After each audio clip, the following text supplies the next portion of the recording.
سڵاوتان لێبێەوە ئەم کاتتان باش بەڕێزان لەگەڵتانین لە پانۆرامای ئەمشەو بۆ قسەکردن و گفتوگۆکردن سەبارەت بە بابەت و تەوەرێکی دیکە وەک دەزانن کە کێشەکانی نێوان هەرێم و بەغدا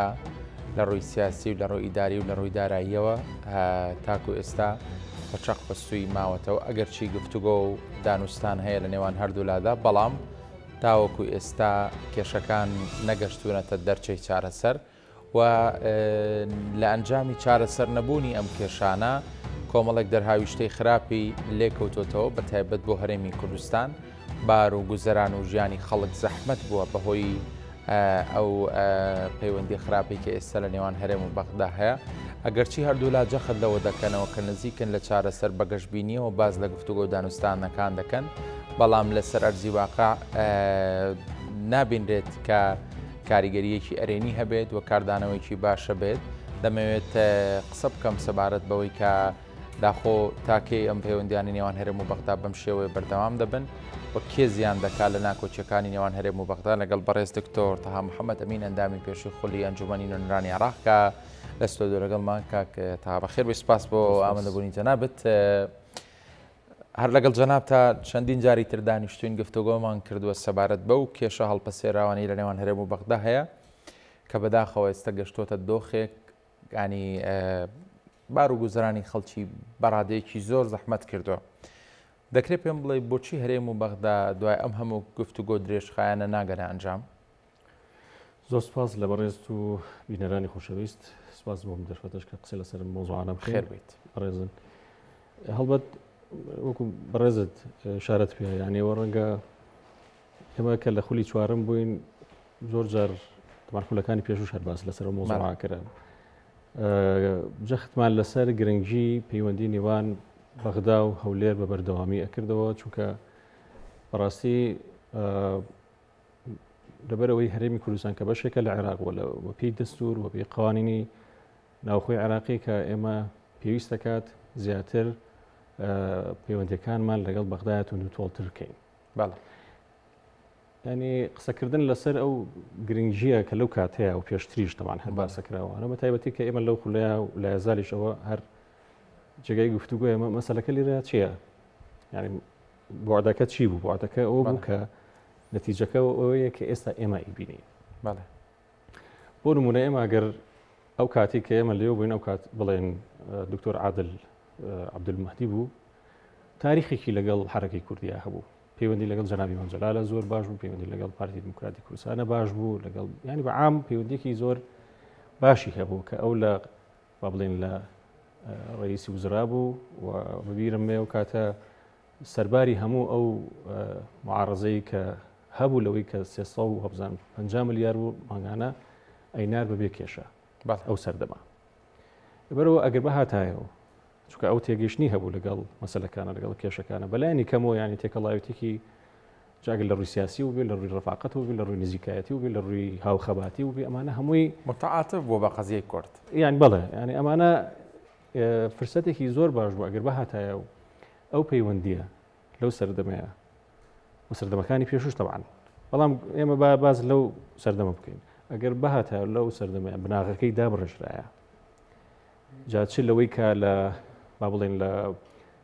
قانونی موازنەیە چ لەوەی کە وردە وردە بڵێن لەو ڕۆی کە لە ڕووە ئابوووریەکە کە ئێستا بڵێن گیرۆ دەین ئەگەر بناغەکەیدا مەزرایە ڕەنگە کێشەکان بوو دەرەجەیە قوڵ نەبووە بەڵێ ئێستا وەزیرێک تەحەکوم بە هەموو شتەکانەوە کە ئەینێرم و ناینێرم و خراپە و چاکە و لیستەکە وایە و لیستەکەوانی ئەلموهیم نازانم ئەگەر وا بێ یاوان نەبێ بەڵام تۆ ئەگەر سیرکەی تۆ ئەمە پەیوەندی بە قوتی ئەو خەڵکەوە هەیە یعنی پەیوەندی بە بژێوی ژیانی ئەو خەڵکەوە هەیە بەڵێ ینی واز لە خەتاکە بێن لە حکوومەتی هەرێمە لە حزابی سیاسیە لە بەغایە ینی نەتیجە ئەوەی زەرمەندە خەڵکەکەی بڵێن مۆزەفە باری ئابووری مۆنتەقەکەیە ئەوانە هەمووی کاریگەریەکان و نەتائیجە خراپەکانی دیکە ئەو سیراعە کە دروست بوو لەو سەردەما کە ئێمە بانگەشەمان بۆ کرد و قسەمان لەسەر کردو کە بەهاتایە ئێمە ئەگەر بمانتوانێت ئەو پەیوەندیەت و نوتۆڵتر بکەین بگەڕینایەتەوە ئەو سەر بەڵێن لەگەڵیانە وردە وردە مەسائلی نەوت کە بۆ معلقی ما بووە مەسائلی تر مەسایلی ئەمنی، مەسایلی پێشمەرگە، مەسایلی بودجە، مادەی 140 یعنی وردە ئێستا ئەمانە ئاهاتن بەرەوەی کە ئێمە قسەمان لەسەرەکەیە لەگەڵ حکوومەتەکەی سوودانی. لەک ئێستا لەسەر تەنیا هاتوینەتە یەک نقطەی زۆر بچووک کە ئەبوایە ئێستا ئەمانە هەمووی حل کرایە مەسەلەی موچە، مەسەلەی بودجە کە ئەمە استحقاقی دەستوری بڵێن کۆمەڵانی خەڵکو و حکوومەتی هەرێمە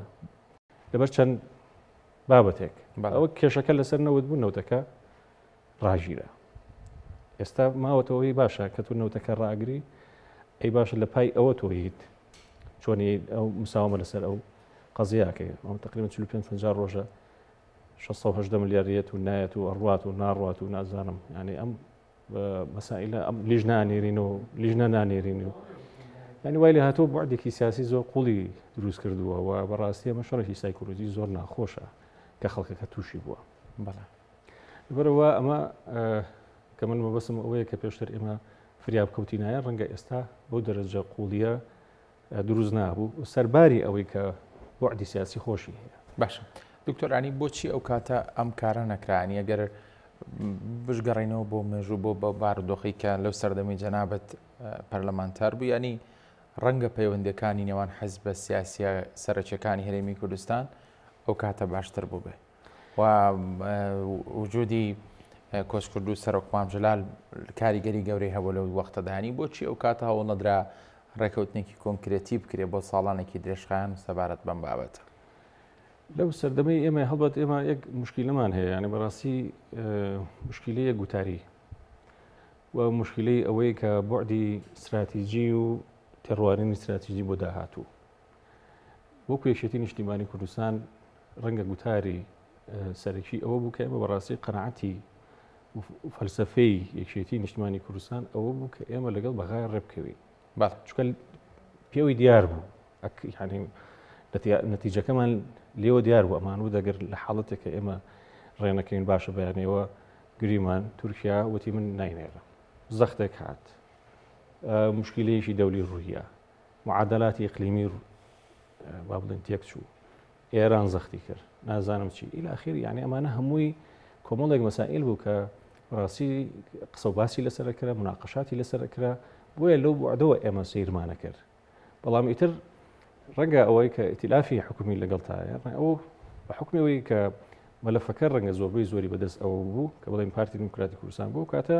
ڕێیەکی جیاوازتری هەبوو کە مەسەلەی سەربەخۆی ئابووری و لە ئاخری ئەوەی کە ئێمە پێویستە کات نەچینە ژێر ڕکێفی بەغدا و نەکەوینە ژێرباری ئەوەی کە محتاجی ئەوان بین و بە ئێمە خۆمان ئابووری خۆمان هەبێتەوەوانە بەداخەوە کار نەتیجەکەی ئەو نەتیجەیە نەبوو کە ئێمە چاوەڕوانمان نەکرد. ئەبوایە کە ئێمە کاتێک قسە لەسەر سەربەخۆی ئابووریمان کردایە ئەبێت ئێستا مەسەلەن جەنابەت من هەر کەسێک لە هەرێمی کوردستانە ڕقم حسابی هەبووە و بەشێک لە نەوتەکە تاک بکردە بەڵێ ینی بەشێک لە داهاتی نەوتەکە بە هاتایدە سەر حسابەکەمان ئەو کاتە بەبیرم بێ و کاتە کە ڕکلامی بۆ کرایە با بڵێن ئیعلانی بۆ کرا مەسەلەکە ئەوە بوو کە تەحفیزی خەڵک کرا کە ئێمە ئیتر ئەبینە وەکو چۆن لە خەلیج و لە وڵاتانی خەلیجی هەموو تاکێک بەشدارە یاخود بڵێن حەقی خۆی وەرەگرێ لەو داهاتی کە لە وڵاتەکە بجە چی لە ڕووی نەوتەوە بێت چی لە بڵێن بوارەکانی بێ ینی مەسەلەکە هەژمونونەکە با بڵێن بیئەکە وا ڕێخسێنرا کە ئێمە بینە مادەم ئابووری سەربەخۆمان هەیە دە هەریشێک لە ئێمە خاوەنی با بڵێن داهات و بەشی خۆی ئەبێ لە نەوتەکە. بەڵام ئایا سەرنجام ئێمە گەشتینە ئەو نەتیجە ئابووری سەربەخۆ ئایا نەجاحەتی هێنا مەسەلەن گوتاری ئابووری سەربەخۆ نەجاحەتی هێنا نەجاحەتی نەهێنا لەبەرەوەی یەکەم تووشی قەرزارێکی زۆر بووینەوە مەسەلەن نازانەوەی کە لە عەلاوە بەسەری 30 ملیارە 20 ملیارە 25 ملیارە بڵێن دابەزینی نرخی نەوت بوو کۆمەڵی مەشاکلی داعش بوو لە ئاخیر ئەوەی کە ڕوویە ئەمە یعنی بەڕاستی ئەمە وای کرد کە مەسلەی گوتاری ئابووری سەربەخۆ ئەو ڕۆڵەی نەبێت لە چاکردنی بژێوی خەڵک و ئەگەر چی لە ڕووی استراتیژیەوە هەرێمی کوردستان بۆ شوێنێک کە ڕەنگە بڵێم کۆمپانیا زاوەلەحەکان هاتن کۆمەڵێک دەرگای کرایەوە بۆ ئابووری تر کە تێکەڵ بێت لەگەڵیانە تیجارەتی تۆزەی بەقوتر بوو ڕەنگە تا حدێک تورکیا دامرکایەوە لەوەی کە زۆر گێچەڵ بە هەرێمی کوردستان نەکات تحدي ڕەنگە ئێران بە هەمان شێوە بەڵێ بەڵام دوجار ئەوەی کە ڕوویە ئەوەیە کە ئێستا ئیبینیت ئەو دەرگایشان داخست وەکو ئابووری سەربەخۆش کە ئەگەر بواە ئێستا هەریکێک لە ئێمە پاری مۆڵی هەبواە بە حکومی ئەوەی کە پێشتر وە ڕاگەندرا کە ئێمە مەسەل لە ڕقم حسابی خۆمانە پارەمان ئێتە سەر و پێویستمان بەوە نابوو ئێستا مامۆستایەک با بڵێن کارمەند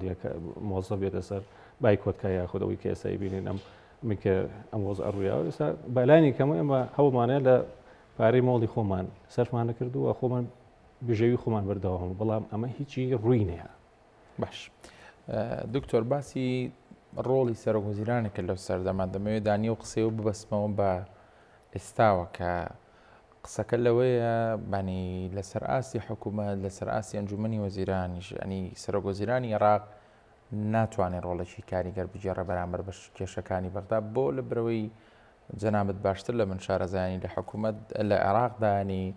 کۆمەڵە هێزی سیاسی گەورە حکومەکەن کە کاریگەریان بەسەر بڕێڕەکانی حکوومەتەوە هەیە.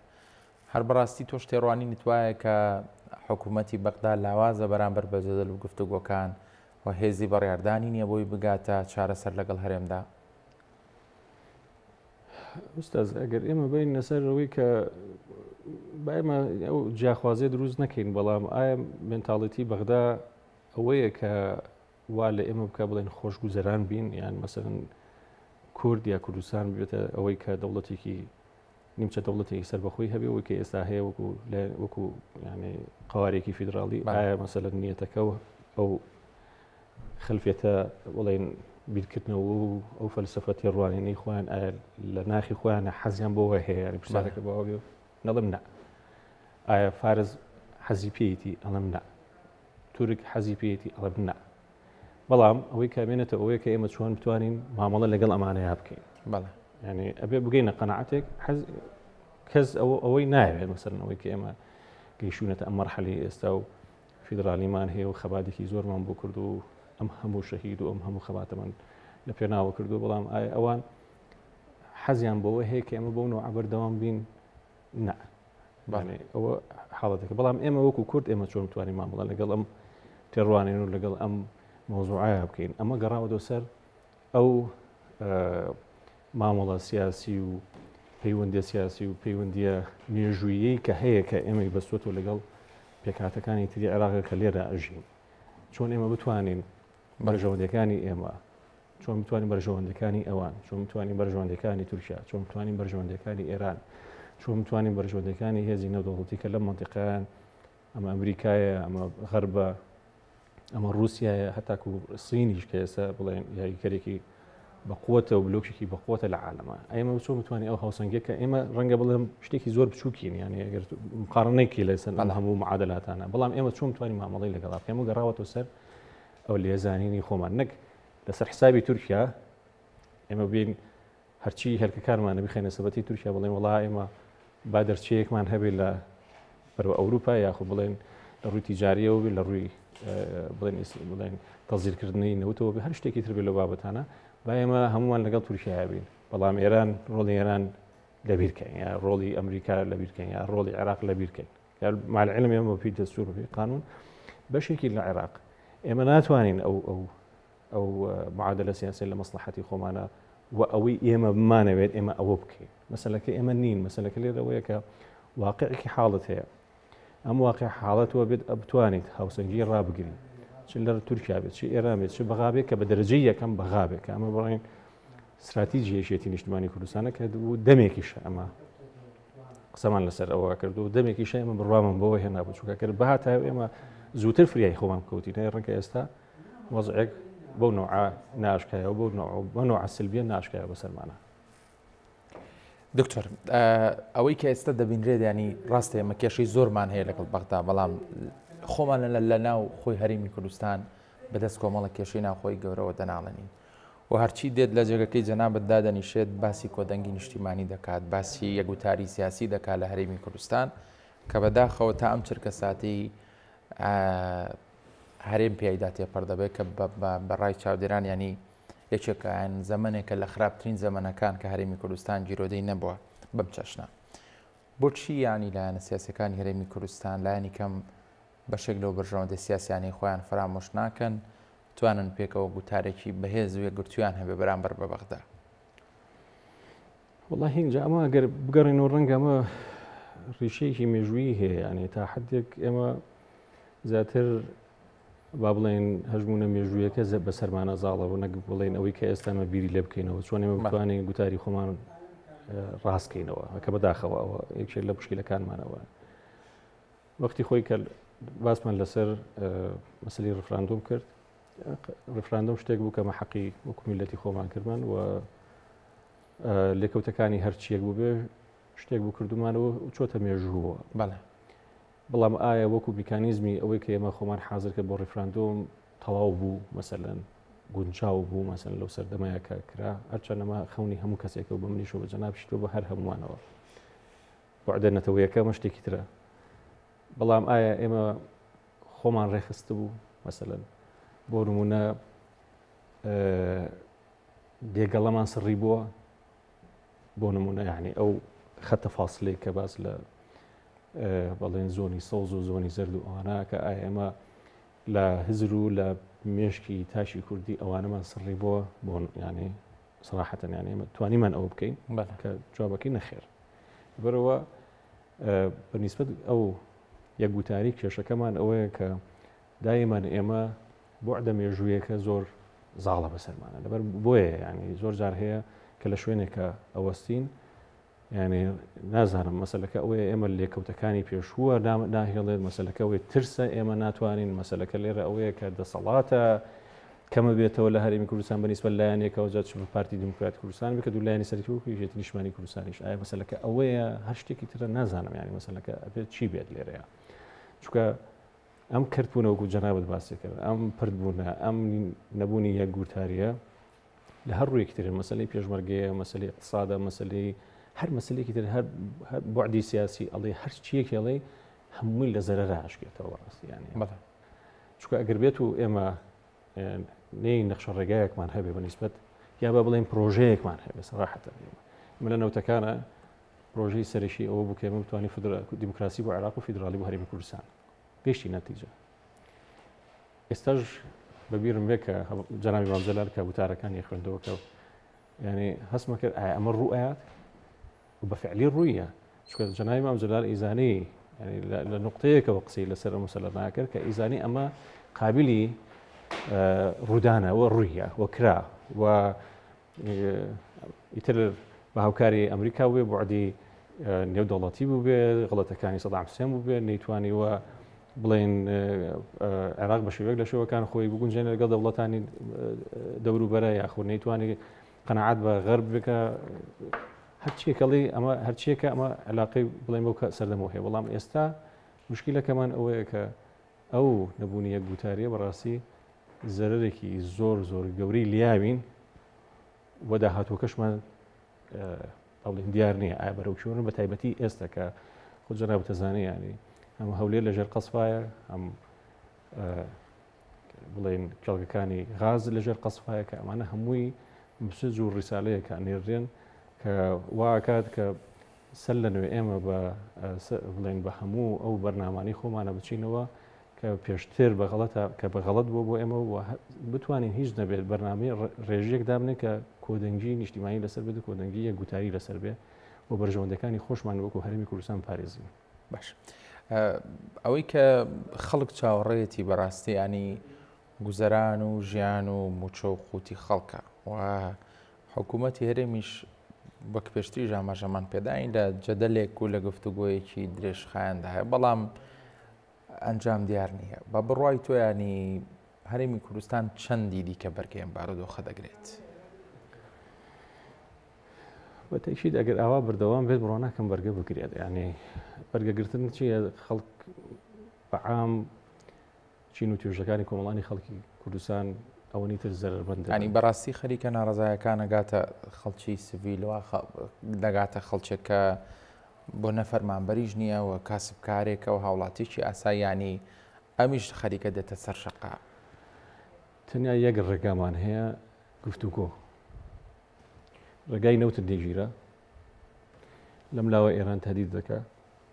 لەم لاوە تورکیا قەسفی شاخ و گوند و چیاکانە دەکات ئەمە تورکیا بڵێ لەم لاوە ئەمریکا قسە هەیە کە پاشەک شاکات مەسەلەن نازانێت بۆ هەرێم ڕواتە دەرەوە هەمووی نازانم چیەکات کە ئەمەش بڵێن تا حدێک با بڵێن پشگیریکی نێودەوڵەتی بوو ئەگەر لە حاڵەتێک کە ئەمانە هەمووی ڕووبات چی ڕوئات خوانەکەماسەر ئەکە تۆ پشگیری نێودەوڵەتی دەما ئەگەر تۆ ئێران هەر بەردەوام بوولەوەی کە هەرێمی کوردستان زیاتر زعیف بکات ئەگەر تورکیاش بە هەمان شێوە تەمانەمانە هەمووی لە مەسلحەتی ئەو دەوڵەتانەیە ئەگەر تورکیاش بە هەمان شێوە ئەی چی ڕوئات بەتایشیت یانێ بە ئێمە ئەسوە احتیمال ئەوە بێ کە زەرمەندی سەرەکی ئەوەیە کە هەرێمی کوردستان و پێگەی هەرێمی کوردستان وردە وردە بەرەو لاوازیە ڕوە کە ئێمە لە قیمەیە بووین بەڵێ یعنی لەو سەردەمەی کە با بڵێن باری ئابووری باش بوو لەو سەردەمەی کە با بڵێن بەغدا محتاجی ئەمە بوو بەغدا محتاجی ئێمە دەوڵەتانە هاتن ینی وامان لێ هاتی وەکو دەوڵەتێکی سەر بەخۆ مامەڵەمان نەکرد سەرۆکی وڵاتێک بەهاتایە فەڕەنسا من بەبیرم بەر لە بەغدا داهاتە هەولێر ئاهاتە هەولێر یاگە بەهاتایە بەغدا ئەچووە هەولێری مەڵێ یان مەسەلەن جاری وا هەبوو دەوڵەتانی عەرەبی ئێستاش بەبیرمە کە سەرۆکی جامیعەی عەرەبی هات سەردانی هەرێمی کوردستانیشی کرد ئەو قیمە بڵێن استراتیجی و بۆ بڵێن ئەو پێگە استراتیجی و سیاسی کە هەی بوو هەرێمی کوردستان بەداخەوە کە لە نەزانینی خۆمان و لە بڵێن غەڵەت لێکدانەوەی معادلە ئیقلیمی و نێودەوڵەتەکان ئێمە گەیاندە ئەو مەرحەلەیە وردە وردە ینی بڵێن ئاستی با بڵێن گرنگجی جیۆستراتیجی هەرێمی کوردستان چ لە ڕووی تاقەوە بڵێ چ لە ڕووی سیاسی بڕێ چ لە ڕووی بوعدی ئەمنیەوە چ لە ڕووی بوعدی اقتصادیەوە وردە وردە دابەزێ لە هەموو بوعدەکانی تر کە ئەمە ئەگەر تۆ لە هەر کەسێکی بپرسی ئەڵێ ئێمە لەوانەیە تەقینەوەیشی جماوەری لێ بکرێتەوە لەوانەیە هەرێمی کوردستان بەرەو ئاقارێکی نادیارتر بڕوات کەمانە ینی با ئێمە نەگەینە ئەو مەرحەلەیە ینی ڕەنگە ئەمە ئەسوە احتیمال بێ بەڵام ئەگەر ئێمە لە بوعدێکی ترەوە سیرکەین بەلایەنی کەمەوە ئێمە با بڵێن پشگیریەکی دەستوری قانونیمان هەیە لە عێراقا ڕەنگە عێراق نەتوانێت مەسەلەن بەو شێوە زەقەی کە مەسەلەن ئەڵێت من هەرێمی کوردستان لە ناو بەرەم ئیتر بتوانێت وا بکات هیچ نەبێت ڕەنگە ئەو کاتە ئەمریکا تەداخولێکی تر بکاتەوە یعنی خۆ ئەو نییە بڵێ کە عێراقیش ئەواکات ئیتر ڕەنگە هەموو شتێکی پێ بکرێت چکە تۆ هیچ نەبێت بەلایەنی کەمەوە لە ڕووی قانونی و دەستوریەکە تۆ سابتیت بەڵام تۆ چۆن مامەڵە لەگەڵ ئەم واقع حاڵی کە ئێستا هاتوتە پێشەوە چۆن مامەڵی لەگەڵ ئاکەیت چۆن ئەتوانیت هاوسەنگی بەرژەوەندی سیاسی اقتصادی ئەمنی لە هەموو ڕوەکانی تر هەم لەگەڵ عێراقا بە دەرەجەی یەکەم و هەم ئێران و هە تورکیا و هەروەها بڵێن ئەو لایەنانەی کە لایەنی نێودەوڵەتی اینجا چ ئەمریکا بێت چ غەربێ بەعام چۆن تۆ ئەتوانی ئەمانە بەلایەنی کەمەوە ڕازیانکەی اینجا لە هەر شێوێک لە شێوەکان بێت و بتوانانی بەرژەوەندەکانیان بپارێزی باش گومان لەوەدا نییەوە جەنابەت باست کردیانی ئەو پێگە استراتیژی و گرنگ و بەهێزی کە هەبوو لە هەرێمی کوردستان ئێستا لە هەوازە بە بڕای توانی لەگەڵ لە ئەنجامی ڕێکەوتن لەگەڵ بەغدایان گەڕانەوەی زۆربەی ئەو دەمارە ئابوووریە گرنگانی کە لە هەرێمی کوردستان هەیە بۆ بەغدا دیسانجارێکی تر زیان لەو پێگە استراتیژیە نادات ئێمە چەند جەخر لەسەر ئەوە بکەینەوە چۆن چەندێک زیاتر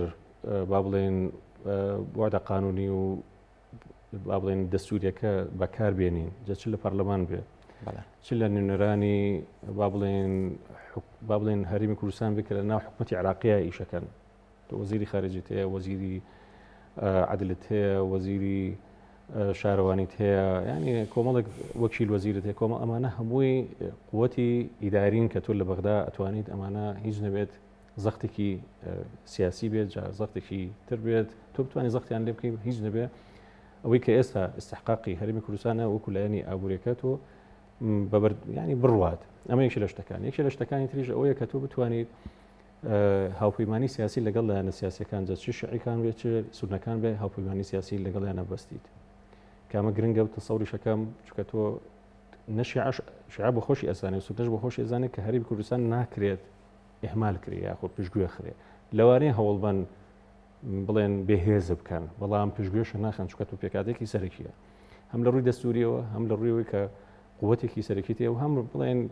تۆ خاوەنی پێشمەرگەیت ینی کە ئەمە دەستوریان بڵێن اعترافی پێکراوە لەبەرەوە تۆ توانین لە ڕێگەی هەم گفتوگۆوە لە ڕێگەی حکوومەتەوە لە ڕێگەی پەرلەمانەوە لە ڕێگەی هاوپەیمانی سیاسیەوە بەستنی هاوپەیمانی سیاسی چ لەگەڵ سوود نەچ لەگەڵ لایەنە شیعەکانی تر بێ و هەروەها ئیسفادەکردن لەو با بڵێن پەیوەندیە مێژوویی کە لەگەڵ بڵێن ئەو کەسایەتە سیاسیانە بڵێن ئیسفادە لەو پەیوەندی مێژوویانە بکەین کە تۆ بتوانانی زەختیان لێ بکەیت کە ئێستا لە ساحی سیاسیە بە قووەتن چ لە مالیکی بگرێت با بڵێن جەماعەتی حەکیم بگرێت چ بە سەدرەکان بگرێت ئەمانە خۆ شتێک نییە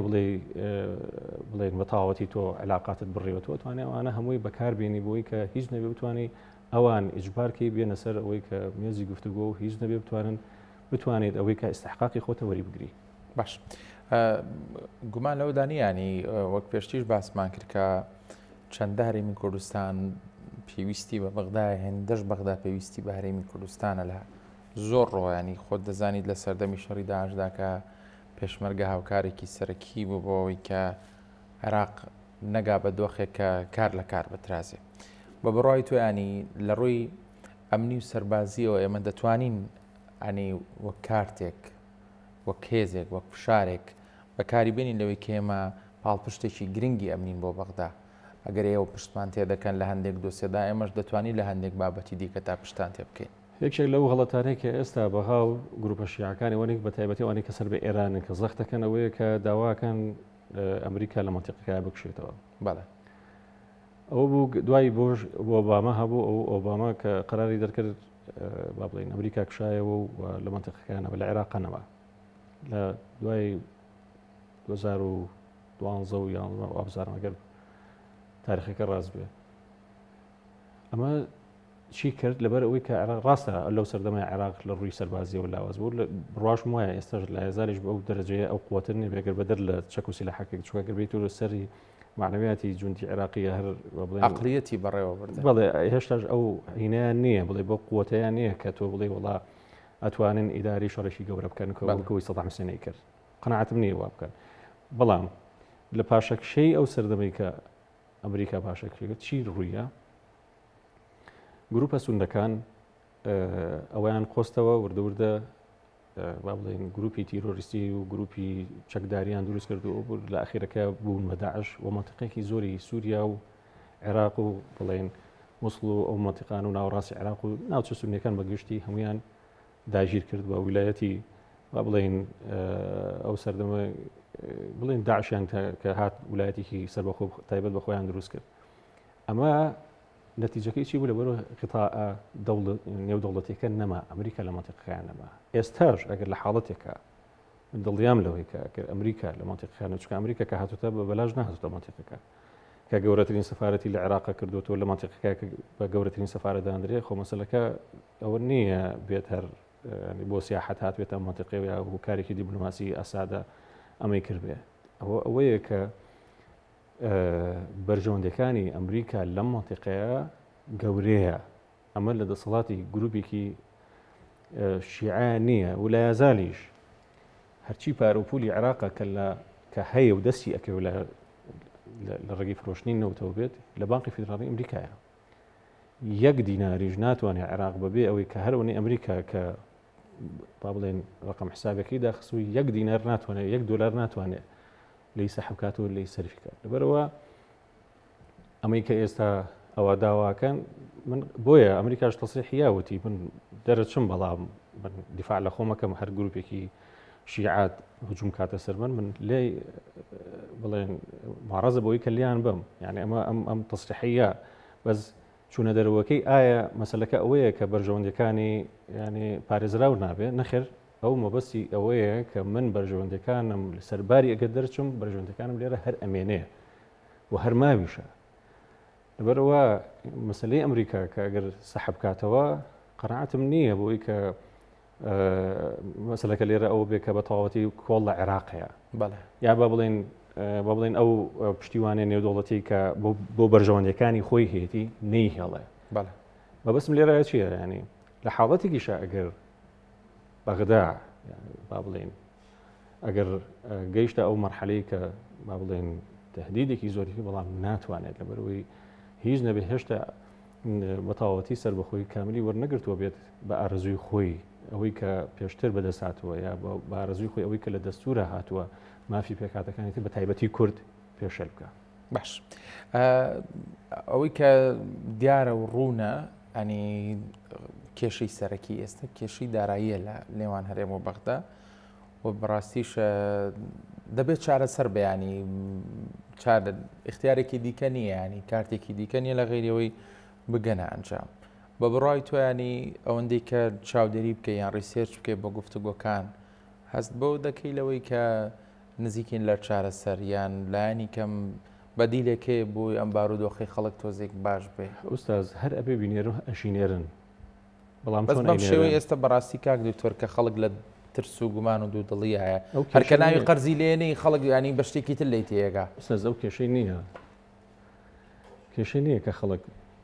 حکوومەتی هەرێم لە چه زوروفێکایە باڵە کێشەی نییە ڕەنگە ئەڵێت و مشکلی خۆتە بەڵام من کێشەم هەیە لەوەی تۆ مەسەلەن ژمارەی مۆزەفەکانە زۆرە بۆ نمونە ناوەکان دووبارن کۆمەڵی خاڵی لا بەسیرم کرد کە ئەوەی تایە ئەمەی تیان لیستەکانتان وانە وانەیە بە پێی ستانداردی ئێمەنی نازم ئیلاخری ئەمانە هەمووی گێچەڵ پێکە بەس قەناعەتم وایە تاکو هەمواری یاسای بودجە نەکرێتەوە ئەم کێشەی هەروە بەردەوام بێ. کێشەشکیلی دەرفەتێکی زۆری لە بەردەما بوو لایەنە کوردەکان باسییان لەوا کرد کە شەڕیان بۆ قوتی خەڵک کردووە هەنی بۆ ئەو کاتە لەو سەردەمێکی یەکەم جار هاتە پەرلەمان هەوڵ نەدرا ئەمانی کە ئێستا دەیانەوێت تا جێگیری بکەن دوای هەموارکردنەوە نەکرانی خۆ زەمانەکە زۆر دوور نییە. کێشەکە لەوە دووارە گەڕینەوە سەر ئایا ئێمە گوتاری ئێمە یەک گوتار بوو لە مامەڵەکردن لەگەڵ ئەم پرسەیە ئایا ئێمە خۆمان حاضر کرده بوو چونکەەوە زانمە و کاتە ئێمە هەمان توانینەوە نازم ئەگەر نەوتەکە ڕاوەستا بێن یان هەر بەردەوام بوو لە ناردنی لەبەرەوە ئەمانە هەمووی شتێک بوون هێشتا حسابات نەکرا بوو بۆی کە ئێمە ڕەنگە احتیمالە ڕوبەڕووی ئەم وەزع بینەوە ئەمە یەکێک لە نقطەکان. نقطەیەکی تریش بە شێوەیەکی گونجاو ئێمە نەهاتین دراسی یاسای بودجە بکەین. بەڵێ ینی ئەوەی کە من ئەم بینی تەنیا هەر ئەوە بوو کۆمەڵک ئەو کادرانە بوون کە پێشتر لە بەغا بوو بێتن وەکیل وەزیر بوون نازانم پۆستێکیان هەول لە بەغا پێشتر کە هاتون هەر ئەوان بوو هاتن تەحلیلی هەنێک لەو بابەتانەیانە کرد کە ئەکرا مەسەلەن یاسای بودجە پێشەوەی بێتە پەرلەمانە تاکو ئەو کاتی کە داڕێژرا مەسەلەن بەهاتای دراسەیەکی لەسەر بکرا ئێمە لە چ نقطەیەکە لاوازیم لە چەند نقطەیەکە بینین ئەگەر بێت و ئێمە ئەمە مساوامی لەسەر بکەین ئێمە نەتیجەکەی چیە بێ. ڕەنگە بەشێکی غەڵەتەکان ئەو بێ کە پێویستی کرد کە ئێمە بە قوڵتر دراسی یاسای بودجەمان کردایە ماشەڵڵا خۆ ئێمە یەک سوپال لە پرۆفیسۆر و یەک سوپال لە شارەزای دارایی و ئەمانەمان هەیە کە ئەکرا مەسەلەن ئێمە بتوانین سوود لە جامیعات و لە زانکۆکانی خۆمان بگرین دراسی وەزعمان کردای ئەمە شتێک بۆ ڕۆی تازە ئەوەی کە ماوە تۆ ئێستا هەمواری یاسای بودجەکەیە. کێشەکەش لەوە هەیە ئێستا ڕئیسی پەرلەمان لابراوە قەناعەتی شم نییە بەم زوانش بڵێن لەسەر ناوێک ڕێبکەون بۆ لابرا معادلەی سونەکان بوو ئایا ماسەلەکە ویستیان ئەو سێکوچکی خەریج و سونە و هەولێر وردە وردە زەعیف بکەن یعنی مەسەلەکە ئایا پەیوەندی بۆ هەبوو تەسەوڕەکەم ئەمە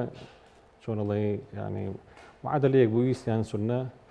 بخەنەوە ئەو لا وردە وردە لە قاڵبیان بن و ئەو دەسەڵاتە زۆریان نەبینەوە کە زیاتر حەلبوسی بڵێن هات بۆ پێشەوە و